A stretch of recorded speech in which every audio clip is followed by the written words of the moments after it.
Gregg, Maya, and Betty are not experts, nor do they claim to be. They're just a bunch of nerds who enjoy talking about movies, shows, and current events. So sit back, grab a coffee, relax, and enjoy a brand new episode of All Queued Up.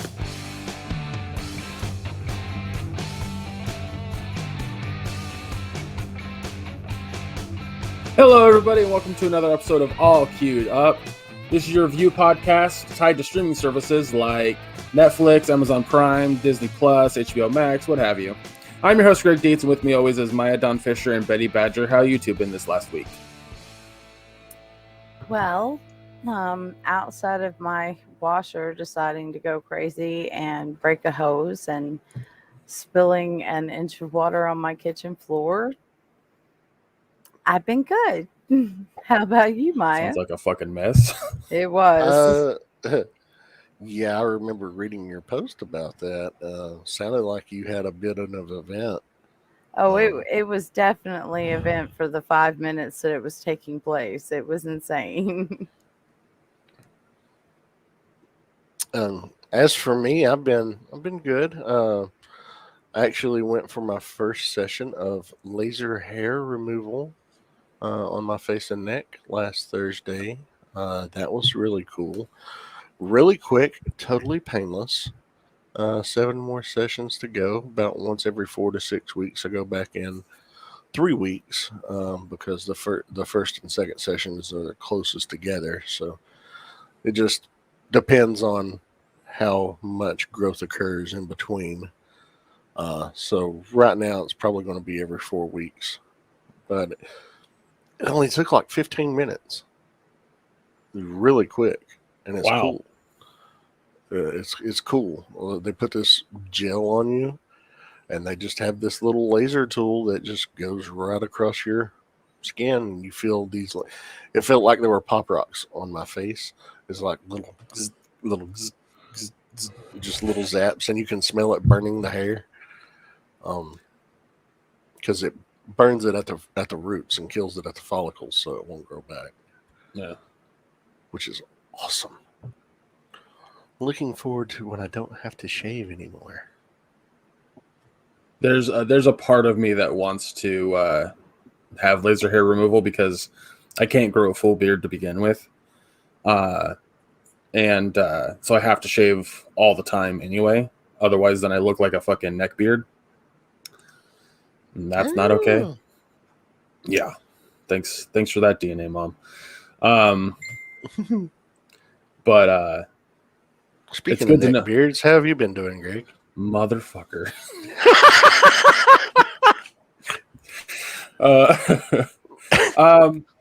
It's been a little trying over here. You know,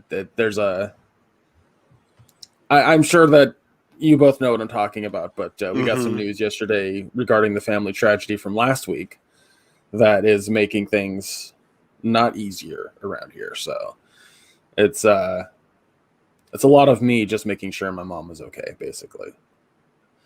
Yeah. And then, of course, the fires have not let up. Like the one that was covering where I live is mostly dissipated. Like I can see blue sky out my window. And that was the Dixie fire. If you look up the Dixie fire, I think it's at like 40% containment now. But the one that's like just busting my friend's ass right now is the Caldor fire. That one crossed a freeway last week. So that was cool. Yeah, because I was playing some Fall Guys with them on Monday night, I think it was. Monday or Sunday night. Fucking Saturday night? I don't fucking remember. But I asked him, I go, because I saw a quick headline since I've been driving doing DoorDash, so I'm not on my phone all the time anymore. But for the brief moments that I'm inside a restaurant where I can look at my phone, I saw that one was at 30% containment.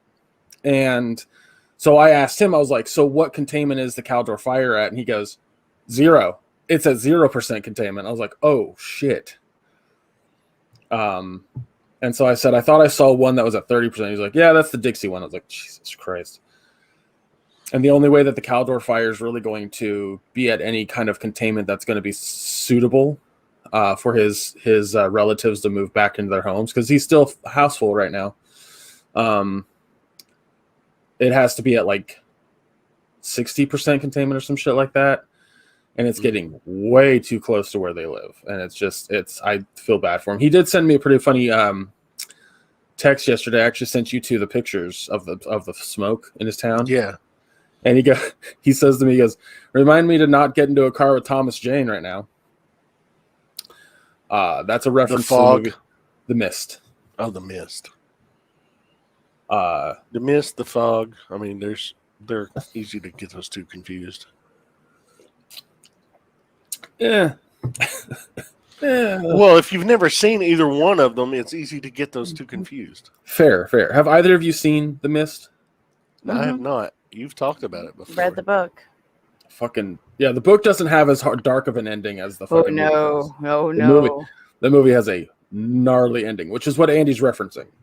I mean, it was kind of implied in the book, but yeah, once it came out, it was like, yeah. Isn't that book like 150 pages? Like it's super short or some shit? Yeah, it's a novella, really. Okay. But, it did follow the story very well. But then we got to the end, and it's like, well, we're going to show you what we all believed happened after all this. And, it was like, that's the thing about didn't have to go there. Yeah, Frank Darabont's The Mist is not subtle in any way, shape, or form at all. There's no subtlety. You know everything that happens. Like a Zack Snyder film. Not as bad. Like okay. it's still Frank Darabont's like directing and Darabont? And like Darabont. Sorry. I was like, do you say Darabont? Yes, because of the fucking. I don't know. It's easier for my brain to say Darabont, and I know that's not right every time it comes out of my mouth, but I just roll with it. I'm like, fuck it. Darabont. And it's not even hard to pronounce. Like my brain. Anyway, fucking whatever. I have a dumb brain. The thing about him is he makes fucking stellar movies because he can get his actors to do exactly what they need to do. However, also with his movies, there is no such thing as subtlety. Like take The Green Mile, for example. You see fucking everything. Where if I'm not mistaken, Stephen King's book had subtlety. So, well, it was a short story. The Green Mile was. Was it? Was it a novella? I thought it was a. It was a short story and a series of short stories in one of the books. I don't remember which book it was in.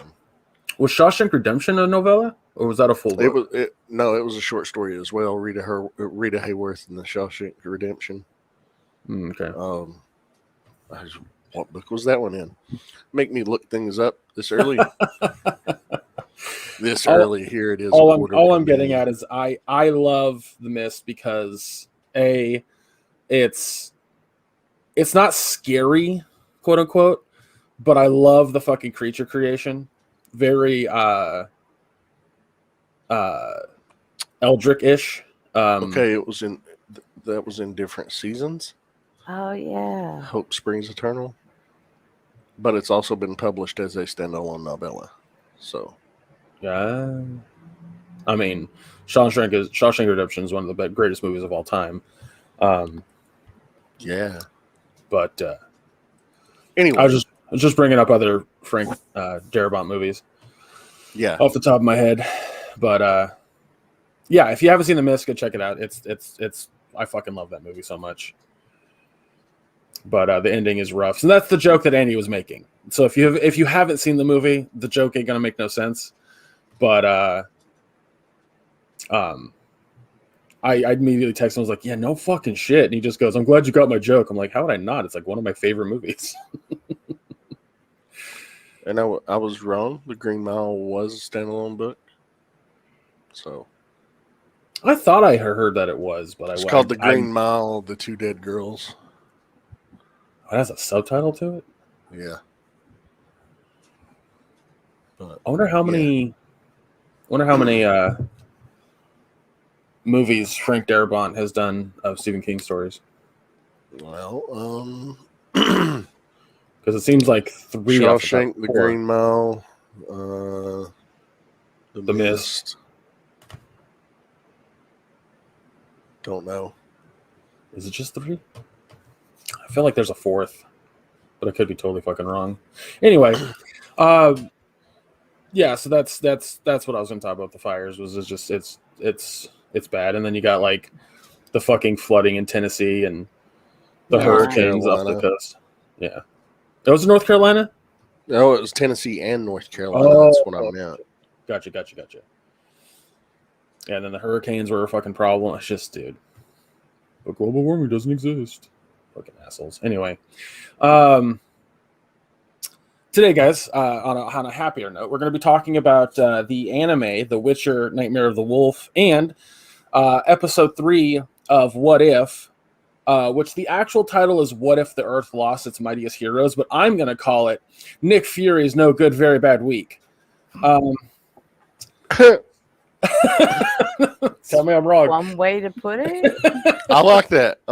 Nick Fury's No Good, Very Bad Week. That might be an episode title candidate right there.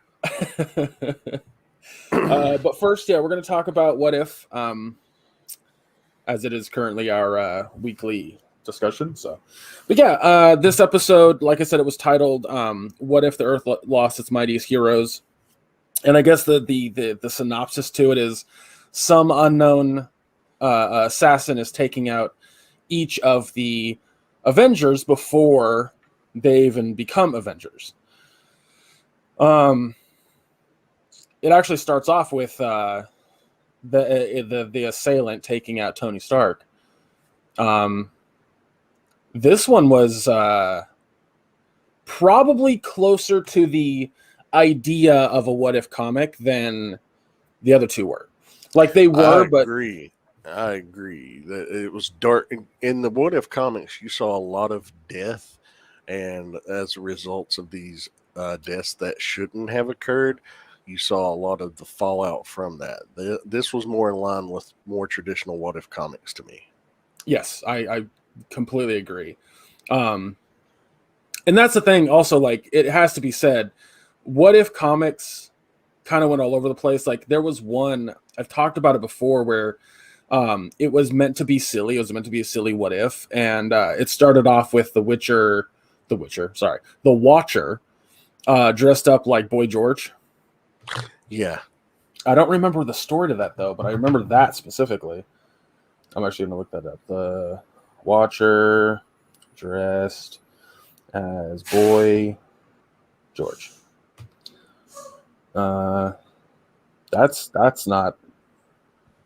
doesn't help me at all, Google. I didn't have images of Boy George from Marvel. All right. Well, while you're looking that up,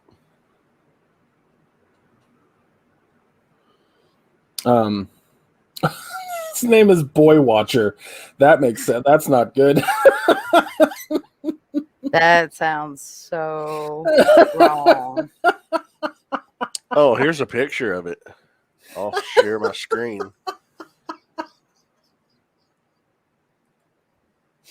I'll share my screen so you can see. Oh, shit. There you go. I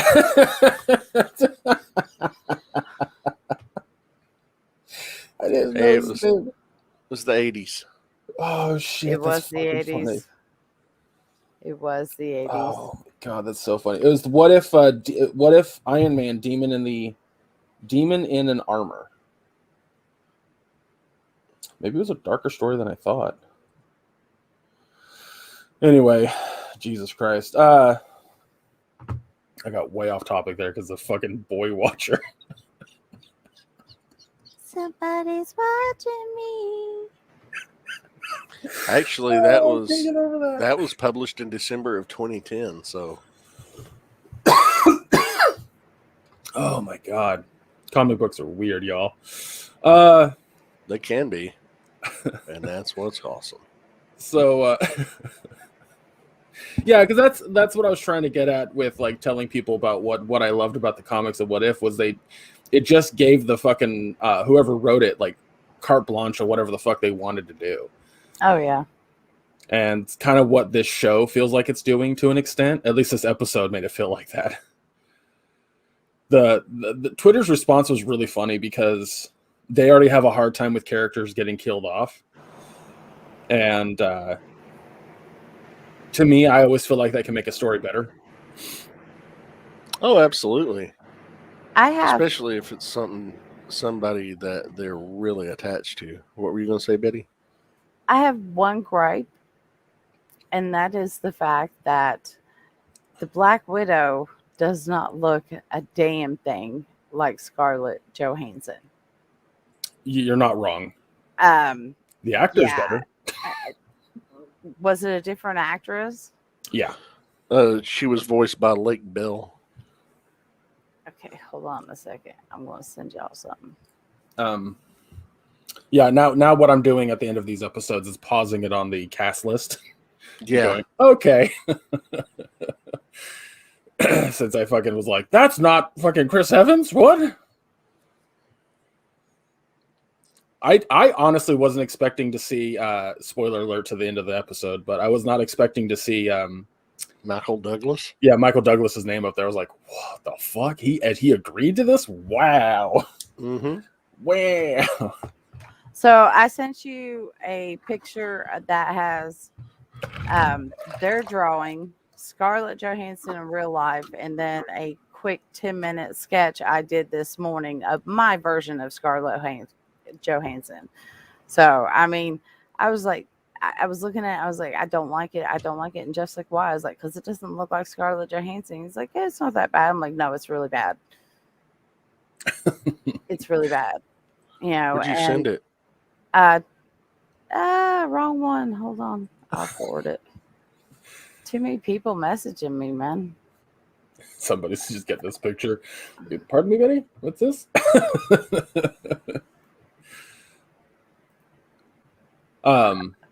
That's the other thing. Like, I kind of was hoping that What If would have been more in lieu of what the comics were, where it's like each story is written by and drawn by a different person.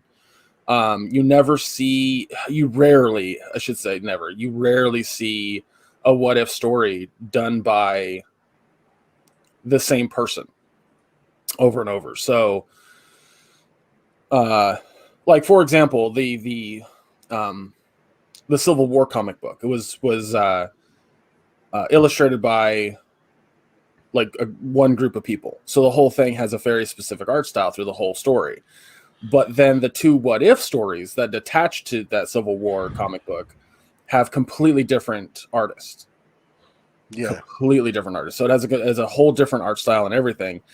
And I was kind of hoping What If would do the same thing with each episode. But I know that I get that they're not.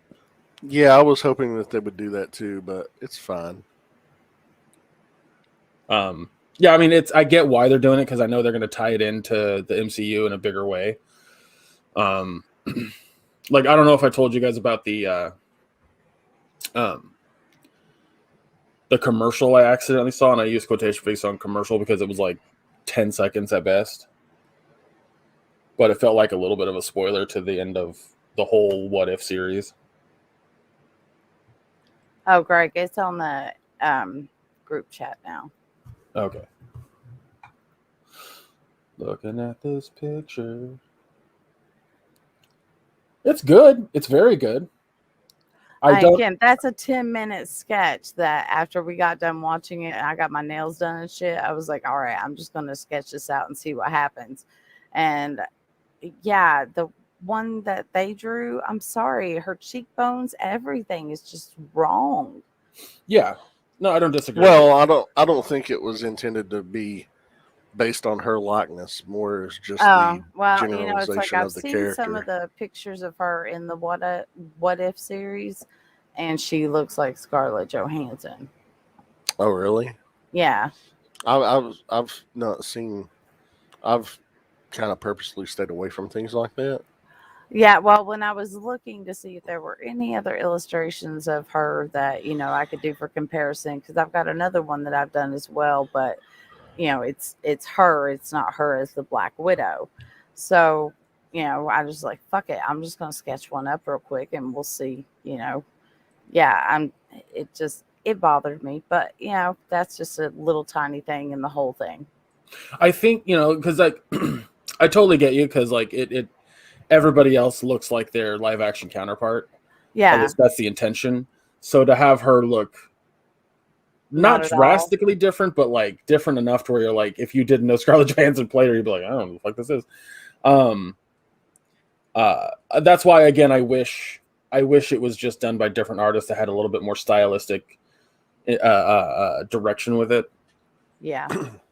Because then I don't think it would feel as weird. But because she's right next to fucking Sam Jackson and fucking Clark Gregg, you're like, they look like Sam Jackson and Clark Gregg, but she doesn't. She doesn't look like Scarlett Johansson. Yeah, I totally get you. Although the Thor didn't seem to be patterned after Chris Hemsworth either. I was gonna say Thor didn't look like Tom Hiddleston, or Loki looked like Tom Hiddleston, but Thor looked like, I would argue, Thor from the comics. Yeah, he was more Thor from the comics than Chris Hemsworth. And it makes me wonder if, even though the guy did resemble Tony Stark, he didn't look so much like Robert Downey Jr. Oh, and the actor doing his best fucking Robert Downey Jr. did not land for me. I was like, I get what you're going there for, and you're not acting poorly, but you sound like if Robert Downey Jr. had a cold. I'm just wondering if it's because they don't have the entire cast to work with, that they're not doing their likenesses like they are with the ones that are doing their voice acting. Maybe. That's possible. It's probably a likeness rights issue. Maybe. Yeah, maybe. Yeah. Well, what do you guys think what is next week? I have no idea. I don't know. I'll pull up that image that I that I saved on my phone of each episode, but like this episode's title was Loki on Earth. That told me nothing of what was going to happen. Let's see, here it is. So next week is supposed to be the story of Dark Doctor Strange, or Doctor Strange Supreme. But again, I don't know what the question of the what if question that's going to be, or the plot. Have you guys seen the new trailer for the new Spider-Man movie coming out? Yes. Oh, about 20 fucking times. Yeah. I want to actually watch this one. Oh, have you seen the other two Tom Holland Spider-Man movies? No. Okay. Really before I we will get to watch that, them before I watch that one, though. let Okay? me I'll make say that this. promise. Let me say this. Have you seen any of the other Spider-Man movies? Yes. Okay. I might have actually seen one of the Tom Holland ones. I went with Deke to the movies because he wanted to go, but he didn't want to go alone. So I was like, I'll go with you. I don't remember it. That's fine. The reason I was asking, I took a little happy pills and just slurped my slushy, and I was good.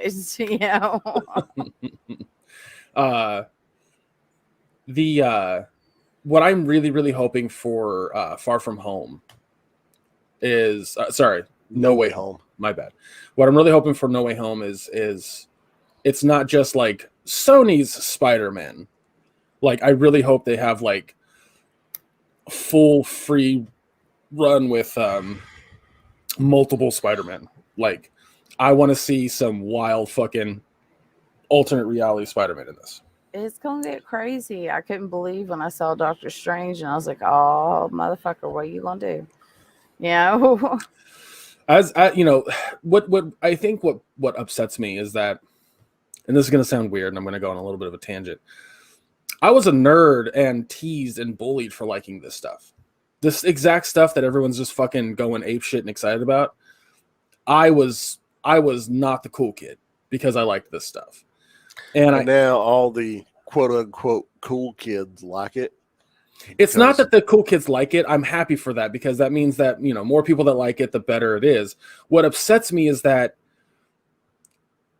people haven't taken the idea that, like, how do I say this? People haven't thought for 1 second, like, hey, this was the stuff that you really enjoyed. This is the stuff that we bullied you for. Like, I want to know more about that stuff. Like, what did you read and what did you experience that, like, made you a fan before these movies. Nobody does that. It fucking irritates me. Or like, oh, what really fucking just gets my panties in a wad is when the animated movie, what's that? Swamp Ass? Does that get them Oh, wad? Yes, but that's besides the point. When Into the Spider-Verse came out, Mm-hmm. and I heard people going, nah, it's animated. I'm not gonna go watch it. Or, oh, it doesn't tie into the bigger, multiverse or the bigger MCU stuff. I don't care. That pissed me the fuck off because now they're excited about this multiverse shit. What the fuck? How does that work? That's what irritates me. It's like suddenly I get that. I get that. Like, I'm happy that people are fans because, like I said, when I was in high school, I never understood the guys that were just like, oh, it's popular, I'm not going to. No, fuck that. Bugs Bunny is my favorite fucking Looney Tunes character. I don't care. Spider-Man's my favorite superhero. I don't care. Like, I don't care how popular he is. My favorite is my favorite. And I just wish you don't hate on one just because it's popular.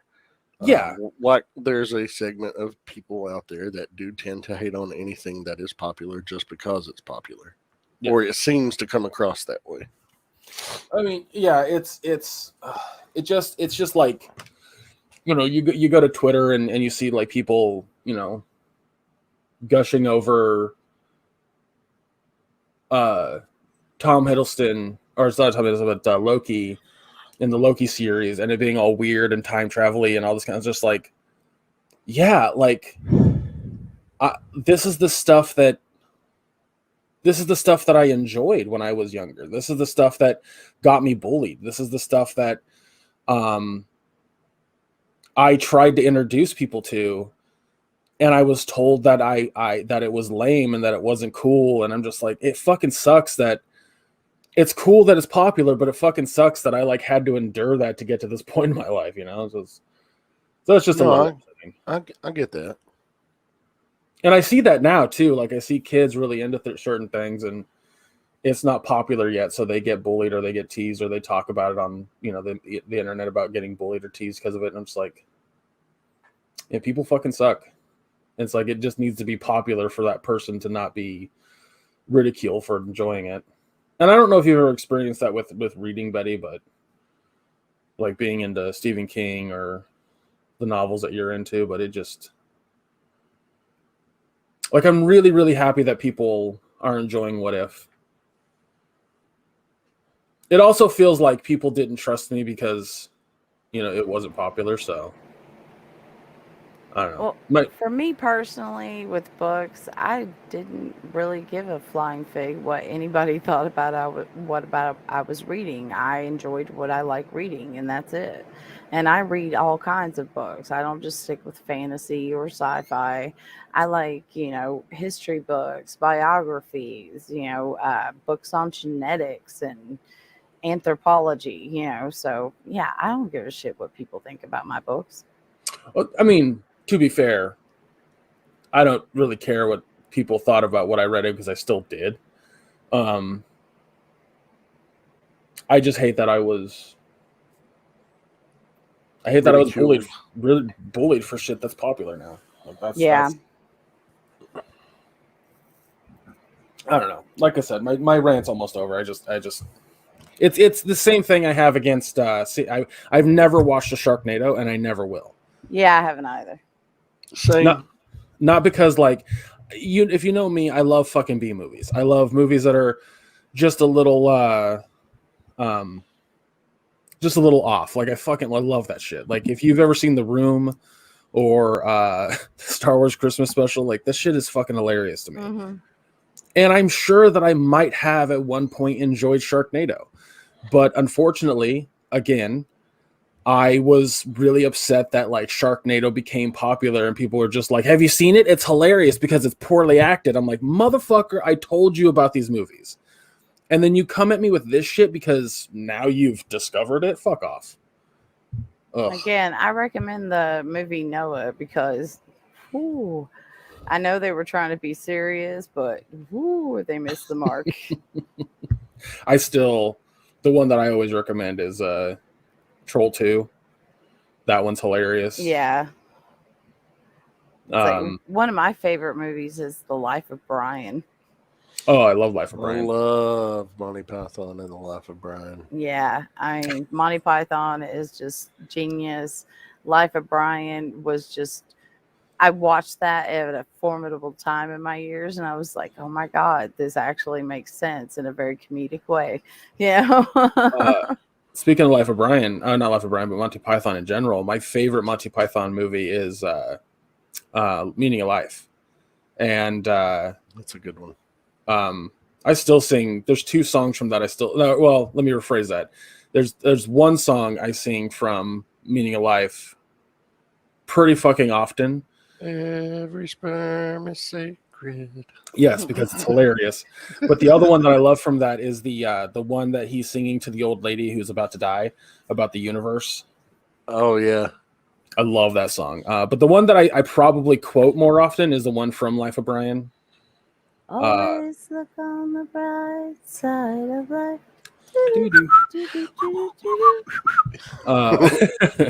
But there was a point that I was going to make about Monty Python, and it's just gone now. Jesus Christ. We should probably get on to a review. Yeah, because we are scattered like fucking eggs, man. Scrambled. Yeah, the reason. The place. Yeah, the tangent that I was just on is it's just like I fucking love this what if stuff, and I'm glad that people are enjoying it, and I'm glad that it's getting the eyeballs that it needs. But I get really fucking irritated when I see people going like, this what if idea is fucking great. Like, I wish they had done this earlier, or, you know, they just have no fucking clue that it's based off of an entire comic line. I'm like, a comic line that's been around since the late 70s. Yeah. It just irritates me. So that's where my tangent is. It just bothers me. It's like the fucking Transformers movie comes out and everyone's like, "This is a great idea. Robots that turn into cars? Who came up with this?" I'm just like, Japan. 1982. Pacific Rim's awesome. Is there any more giant robots and giant monsters? Fuck me. Japan. Lots of Japan on that. Anyway, back to What If. This episode's great. I fucking loved it. I didn't think there was that much bad acting in this one as there has been the other two. Agreed. I'd say Mark Ruffalo's a little stiff, but that's okay. I really enjoyed this one. I think this one's been my favorite so far out of the three. I honestly saw that coming. It's not mine. Mine's still last week, but I just like the darker aspect to it, like the Fair. grim fucking oh shit. You know, I could have done without he smells like lavender, even though he's a rotting cadaver. Yeah, I was gonna say that the other subtitle besides Nick Fury's No Good Very Bad Week would also have been Coulson's coming out party. I mean, really? Hashtag I heart or hashtag Steve I heart Steve 7408. And I was like, God damn. It's so funny. I loved it. It's so good. But yeah, I mean, I agree with you. I think that the darker aspect definitely can work with What If, clearly. But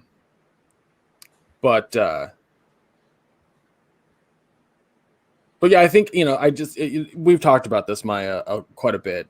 I think comedy is just one of my favorite things when it comes to these superhero stories. So, and I prefer the more grittier aspects. Right. At times, not always.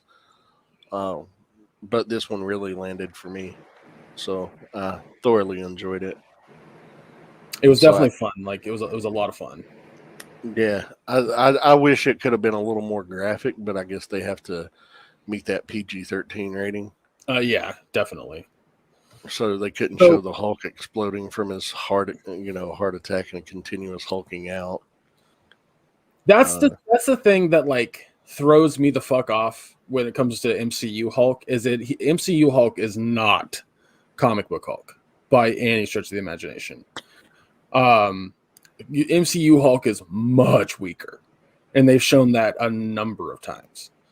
I think it's Civil War. I don't remember which movie, but it's the one where the Hulkbuster was introduced because Hulkbuster and Hulk fight in that city. Yeah. Is it Civil War? I think it was. Okay. But yeah, when the Hulkbuster like just bashes his head in to knock him out, that's not comic book Hulk at all. That would have never happened in comics. And it doesn't bother me to that extent, but it's something that always pops into my head because I'm like, oh, that wouldn't have happened in the comics. Like, you can't just knock Hulk out that way. Because the first time that Tony used the Hulkbuster outfit suit on the Hulk, like, fucking ripped it apart. So so to see, Hank Pym fucking fire something into the Hulk's heart to make him explode like that, I don't think would have happened in the comics. I don't think it would have worked that way. But well, there was remember the crossover comics that DC and Marvel did in 94, 95? Like, they had Superman fight the Hulk, and they just kept going at each other, and the Hulk just kept getting madder and madder and raging. And the Superman won because the Hulk simply just kept going, and his heart couldn't take it anymore. His heart exploded, and he died. Wow, I never read that. That's funny. I mean, they've in the comics had Hulk on a different planet, literally hopping planets because he was so angry. Like the dude is borderline. And look, we've had my brother and I've had a joke for years.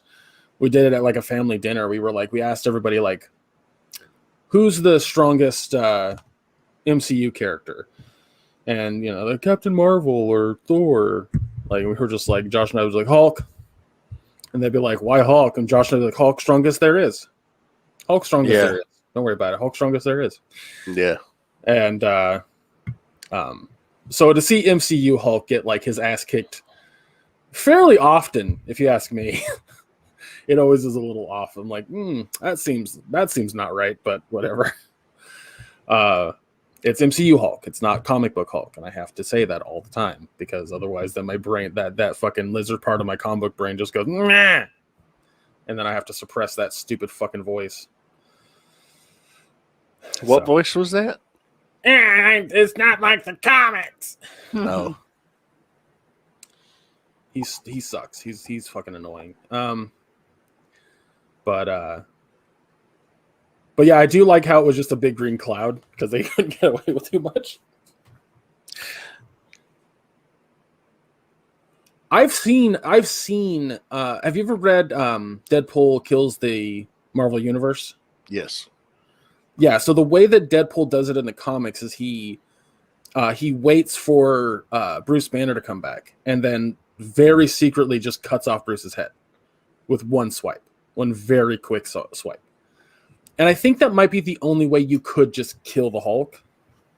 Well, they've established now in Immortal Hulk, he can't be killed. Even if Banner dies. Oh, that's right. Resurrected. You are correct. Yes. Also, if you want to read one of the best comics that Marvel's been putting out for the past 3 or 4 years, read Immortal Hulk. I do want to read that. I also want to read that. That one, the X-Men one you sent me a while back, I still need to read. Yeah, those are good. But anyway, what Betty, do you have any final thoughts about this episode of What If? Again, I thought the animation could have been a little better, but other than that, I still give it a B. It was a good episode. Okay. I'd go as far as to give this episode an A. I really enjoyed it more than the other two. I think this one's my favorite so far, then the first episode, then last week's episode is how I'm ranking them from my own personal taste. Right. But yeah, I don't have any complaints about the voice acting this week, like I did the first 2 weeks. Yeah. The animation style I'm enjoying. I like the darker direction and approach. It feels more like a traditional What If comic to me, and that's a good thing for me. It may not be for everybody, I'm interested to see what you, the listener, or you, the YouTube viewer, thought about this week's episode, leave a comment down below. And yeah, but what do you think, Greg, about this episode? A minus. I thought there was a few moments of some bad acting, but nothing substantial. I think Jeremy Renner, not the best voice actor. Mark Ruffalo, very stiff. But other than that, it was solid. Like from the leads, it was really fucking good. Yeah. Like it was all like side characters that I was like, ooh. But that's the other thing. I really, really, really think that this show would benefit from trained voice actors who sound similar to the movie counterpart. And it don't even have to be that. Like, it's a different universe. Go fucking apeshit with it. Like, and I actually agree with Betty. I think that's been my biggest issue with the animation in all of the episodes is it feels like by limiting the artist to go kind of where they could go, its art style is fine. I'm not against it, but I wish that it could be more flamboyant, if that makes sense. More artistic design. Each episode different. I think that would make it so much better for me. But yeah, I get that. I wish they had done that too, but it is keeping it all in the same production house, I guess. Yeah, that's 100% what they're doing. They're because I know that they're gonna tie everything together into the bigger MCU picture or some shit like that for the end of the show. So we'll see, but so yeah, that's what if for you. I think if you're watching the show, we want to hear from you. We want to hear your opinion on it. What I'm really enjoying about the show overall is our differing opinions on each episode is pretty drastically changed. I think I've given every episode an A, but like A+ versus A-, yada yada, whatever. But I'm very excited for next week. Like I keep enjoying the shit out of the show. So, but yeah. So the next thing we're going to talk about is the animated. So people are calling it an anime, but the Witcher: Nightmare of the Wolf, which is a prequel to the show. And it's the story. It's basically the origin story of a character that we're going to meet in season 2 of The Witcher. Did you watch the show, Betty? The series? Yeah. Okay, good. Okay. So yeah, the movie takes place in God knows how many years prior to the show. I genuinely don't know. Probably a couple hundred. But it's the story of Vesemir. And Vesemir, like I said, we'll see him in season 2. He is Geralt's trainer, which you kind of see at the end of this movie. And it kind of gives a history as to why there aren't very many Witchers when in the main series. And specifically because they used to be a lot more plentiful, and you see why they're not plentiful now. Yeah, I was also going to say that like you can't use the books or the games because they're actually different stories that use the same stuff. So I think that's kind of interesting. They're very similar though in their regards. Yeah. I mean, yeah, because the first thing I said to my dad, knowing the games, was, "Oh, this is Vesemir, fucking Geralt's trainer / mentor, father figure." Fucking love Vesemir. Yeah, same here. But we'll see. We'll see if they keep his characteristics the way that I know them, like they kind of did for this. Him being.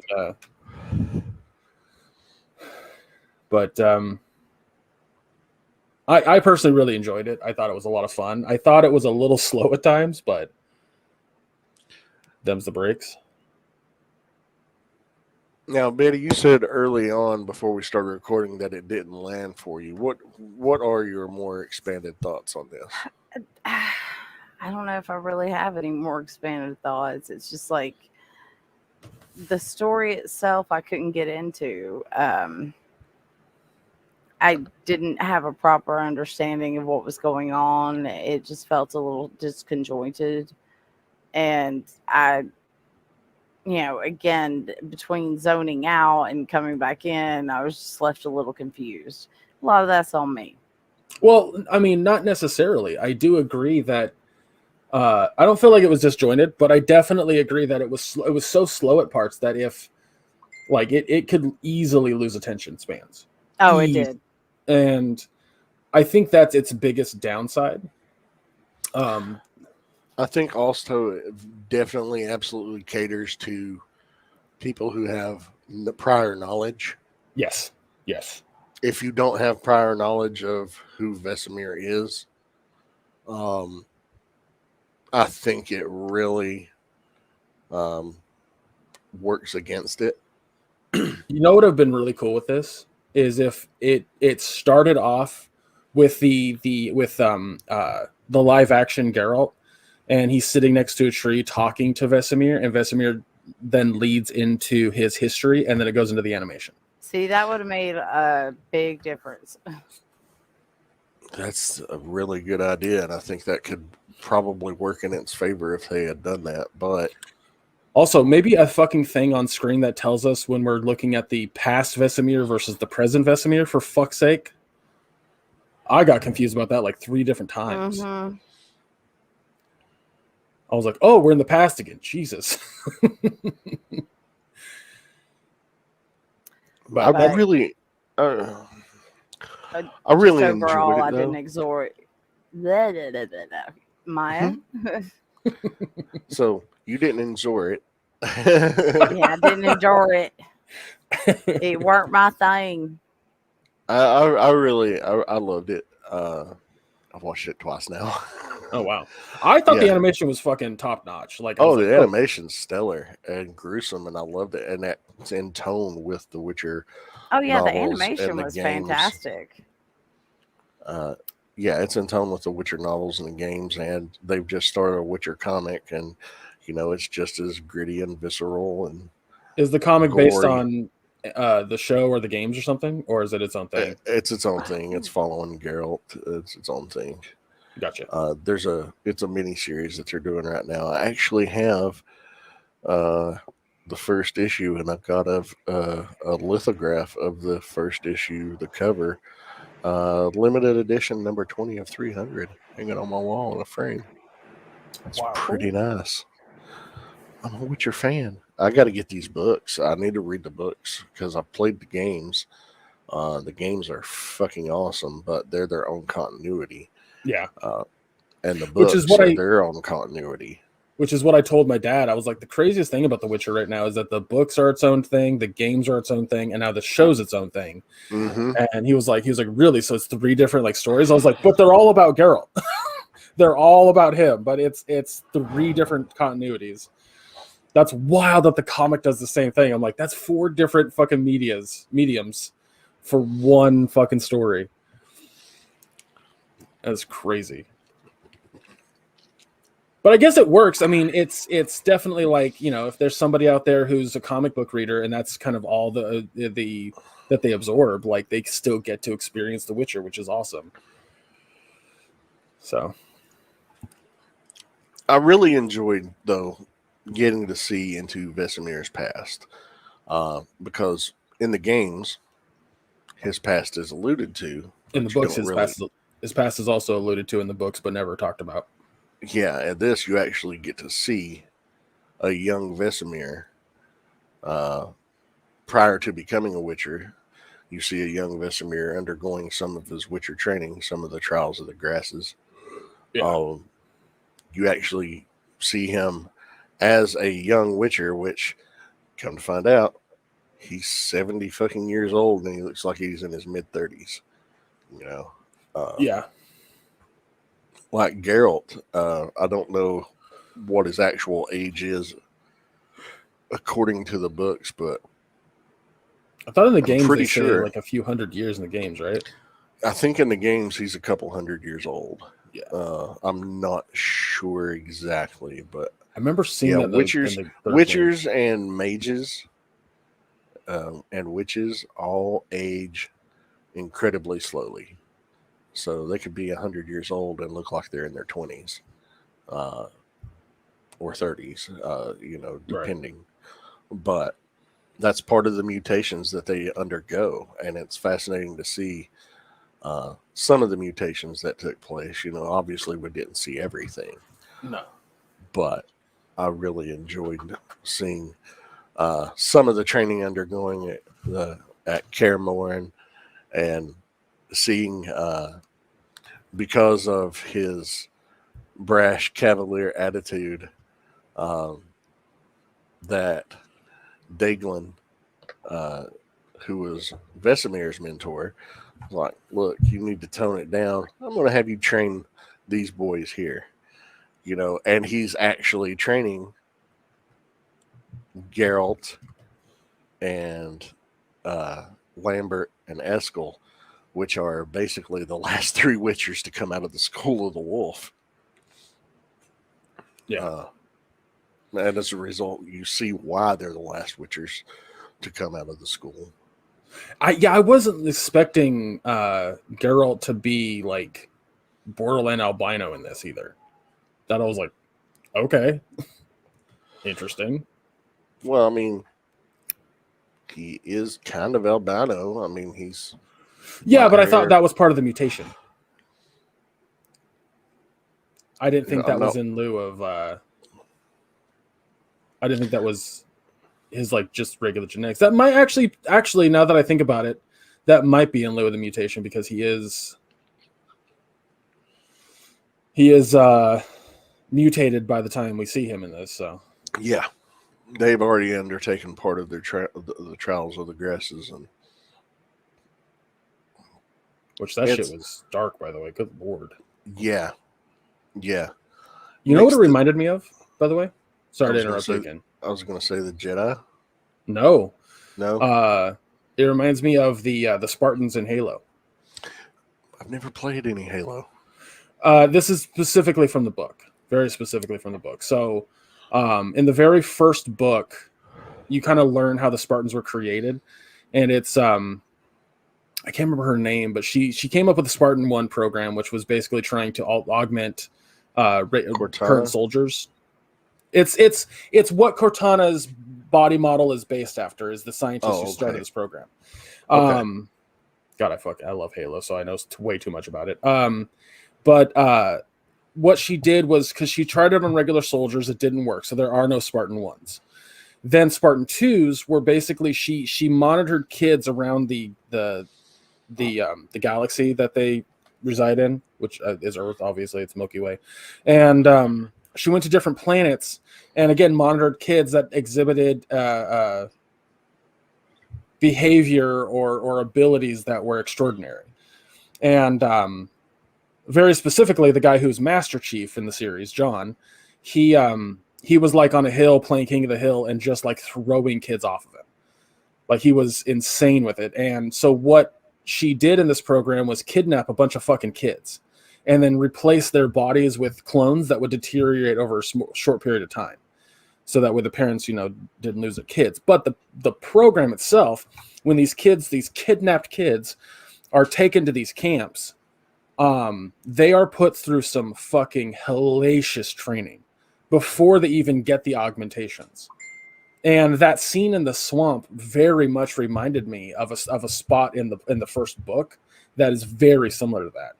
Oh, okay. Yeah. Not as graphic or as many Spartan kids died, but a few did die. Quite a few died. I think at the end of the Spartan 2 program, 18 kids out of 60 survived. Yeah, that's something about Witcher training. When they undergo the trials, 30% survive, so only 3 survive out of every 10. Wow, for whatever reason. Yeah, and those aren't great numbers. Yeah, they're not.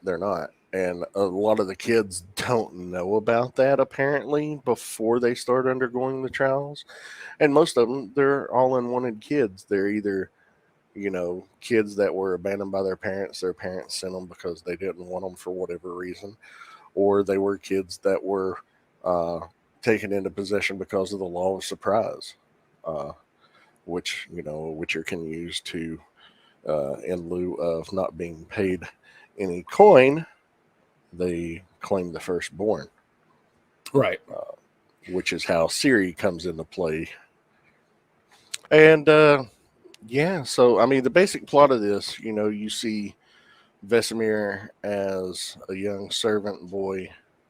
His father is basically in the service of nobles, um,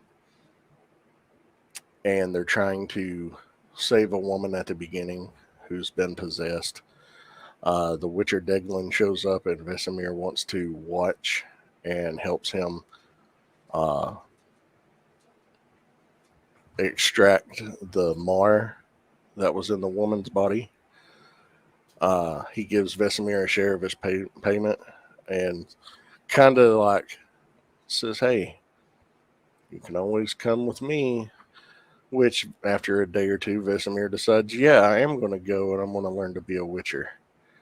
And, because he tells his best friend, who was obviously in love with him and he with her, Ilyana, it shows scenes of them as young children, probably around 12, 13, 14 years of age, that he wants a life filled of adventure, and she tells him, "Oh, I just want a nice quiet life, but with a house by the lake." And their paths cross, again many years later, when it's revealed that she is Lady Zerbst, um, and she's like 70 years old. And she tragically dies, in this. But you can see that the love for they have for each other is still there. And at the end, as she dies, he takes her to the same lake where they talked about their dreams so many years ago, and she passes peacefully. And in the process of that, you see this. There's an angry witch. She has problems with the Witchers specifically. She blames the Witchers for the death of her mother. Um, there's a plot showing that the Witchers are responsible for manufacturing and creating monsters. So it's a cycle because they are the ones that are paid to eliminate monsters. And Deglin's like, "Hey, it's a way to keep us in business. We need monsters to kill to support our lifestyles." So, Witchers have a bad name, bad reputation because of this when it's discovered. And there's a war of mages against Witchers, in the kingdom of Cadwin, uh, attacking the School of the Wolf, the Witchers at Kaer Morhen. And you see they're pretty much eradicated at the end of everything. So we go from having dozens of Witchers at each school to now at the end of this, there's Vesemir and Geralt, Lambert, Eskel, and Cohen. They're the last ones. So I thought it was fascinating to see, into the backstory. If you're a fan of the Witcher series, I definitely recommend it. But I do agree that it could have been structured a little better with maybe an introduction of Geralt and Vesemir speaking in the beginning, and Vesemir going into his past, telling it from that aspect. I think would have worked better because, unfortunately, if you don't have prior knowledge, or if you're more of a casual viewer, you are going to struggle with keeping up and be wondering, well, who is this character? Yeah, I think once season 2 comes out and you know who Vesemir is and you kind of get all that, the animated movie will be a lot better. Just be a lot better in general because you'll have that context. But also, the Leshen that he fought in the beginning looks very different from the Leshens in the game. I mean, the Griffin he fought at the very end, that he like fucking plowed his entire body through its chest, looks different than the Griffin in the game too. Yeah. So did the Basilisk. So that was kind of weird, and it could be because of these. Maybe they were because of Witcher mutations. These manufactured creatures why they look different than what we see in the games. Maybe is a theory Also- that I have. Also, different continuity. So I think that might have something That to do too. too. That too. But yeah, I thoroughly enjoyed it. I recommend it to anybody who's a fan of The Witcher. I would give this an A for sure. The animation is stellar. The voice acting is great. Always loved Graham McTavish. He's the one that voiced Deglin. Theo James did the voice of Vesemir. But yeah, Studio Mir was the production company that did the animation. It really, really loved it all the way around. It was a lot of fun. What about you guys, Betty? Again, it did not grab me, and I, I will give it a C, and that's about all I can say about it. That's fair. That's fair. I'm gonna go with a B, because I think that it definitely requires prior knowledge. At least that's how it's structured. I think that it needed to make it very fucking clear when it was taking place, who the main character was. I felt like that took a hot minute. And because at first it just feels like, oh, this is just like a side Witcher story. Like, the fuck are we watching here? Like, does this matter? But it does clearly matter based on prior knowledge. So that's a problem. Like, the thing that's not killing it entirely for me is the animation and voice acting. I think that was fucking outstanding. That's what I'd watch it again for, honestly. But the way that it's structured is very poorly done. Because again, I think that the writers for the show wanted to tell the backstory of Vesemir, but did not take into consideration the way that it was structured. They just kind of were like rolling with it. So again, like I said, if it started off with the live action Geralt and Vesemir kind of talking about something and then dove right into this animation, that would have been awesome. And also if it had like something on screen that told us when it took place. Also, I get that you're trying to make it more of like a dark storytelling, but for fuck's sake, can you move the dialogue sections on a little bit quicker? Because I swear to God, like, I watched my dad fall asleep through the conversation between the elf and Vesemir numerous times. Like, that shit was so so that's my only complaint. But it's entertaining enough to where I don't think it's unwatchable by any stretch of the imagination. So, I mean, I gave it a B for fuck's sake. And honestly, like, if you're just watching it for that final animation, the final fight, I mean, I'd argue that the fight with the witch and Vesemir against that one, like, large basilisk, Yeah. is also very good.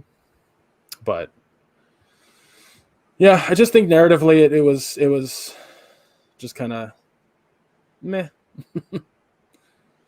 I mean, and that's putting it to the aspect of how it was structured, the idea behind the story of telling the downfall of the Witchers to an extent, and why Vesemir and Geralt and like a couple other are the last Witchers. Like, I think that's awesome. It just felt like when you have a character that's kind of half whispering and talking very slow like this, you're gonna lose people. Like, I'm sorry, it's just the way that it is. Like, he was boring. He was straight up boring. Another scene that's very boring in this is when the mage is, I think it was a mage, it might have been another Witcher, is talking to young Vesemir in that like lab underneath Mor Calder or whatever the fuck. Kaer Morhen. Yeah, that was the mages that work with the Witchers to actually mutate them. That scene was also very boring. Like, my brain was just like, stay focused, Greg, stay focused. It's fighting, because it's just poorly structured in that regard. So, but again, animation, voice acting, general idea for the story, very well done. So B gets a B.